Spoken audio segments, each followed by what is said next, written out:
Bonjour, je me présente Yvon Rudolph de Rudolph Groupe Conseil. Alors, je suis avec Jean-François Marchand de Transforming.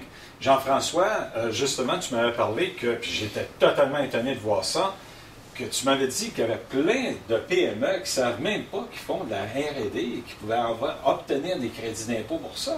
Explique-moi. En fait, c'est sûr, il y a beaucoup d'entreprises qui ne voient pas nécessairement le potentiel de leur projet. Souvent, il y a même des entreprises qui font par exemple, qui vendent des produits de distribution, distribuer des produits, puis ils peuvent se rendre compte, par exemple, d'une opportunité dans un marché, ils se mettent à travailler sur un produit, puis ils ne connaissent pas ça du tout, la R&D, et il y en a des fois des entreprises qui mettent énormément de temps, et ils ne se rendent pas compte qu'ils font de la R&D. Oui, mais qui peut les aider là-dessus? Là? Est-ce que, bon, en fait, ils peuvent se retourner vers son comptable ou, bref, là, qui peut les aider à découvrir qu'ils font ou pas de la R&D? En fait, les comptables ne sont pas très bien placés pour faire ça. Ça prend des gens qui sont capables de comprendre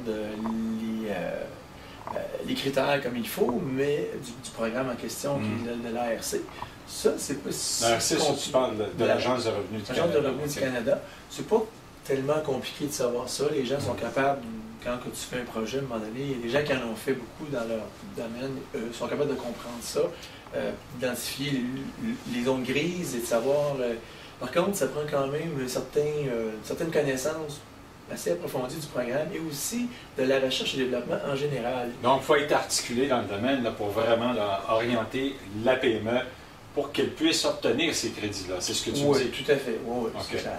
Et puis, en fait, là, justement, toi, comme professionnel en crédit R&D, tu peux justement aider ces gens-là pour... en fait, d'une part, savoir s'ils en font, puis d'autre part, savoir s'ils sont admissibles au programme. C'est sûr.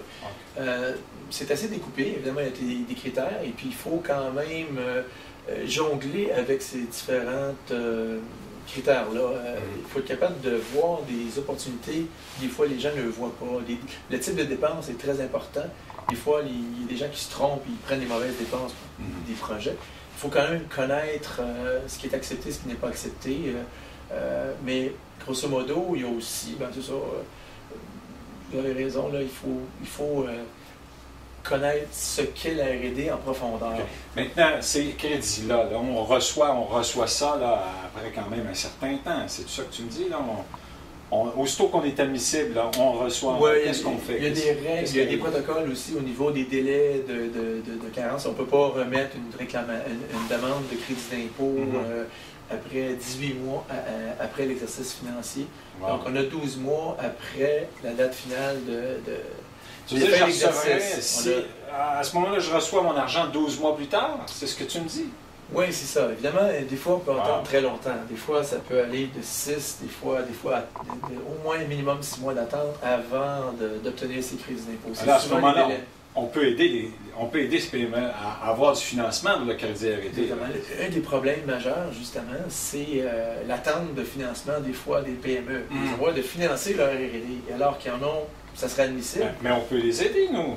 Oui, on peut les aider. Bon, justement. En fait, c'est ça.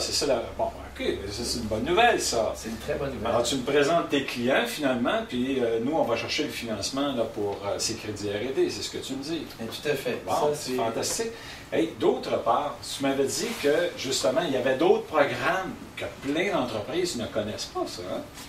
Oui, effectivement, quand on rentre là-dedans, évidemment, ils donnent que lorsqu'un projet est admissible en RSCDE, souvent, ça donne une certaine crédibilité à l'entreprise parce que ces projets se trouvent être admissibles dans le programme.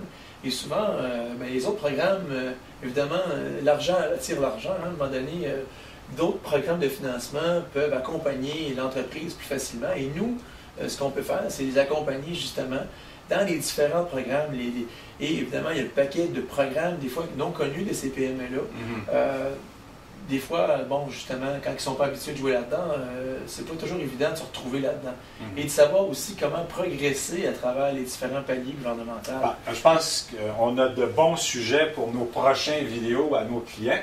Alors, je vais en fait répéter peut-être d'une part notre site qui est rudolph.ca, rudolf.ca, à Rudolph Groupe Conseil.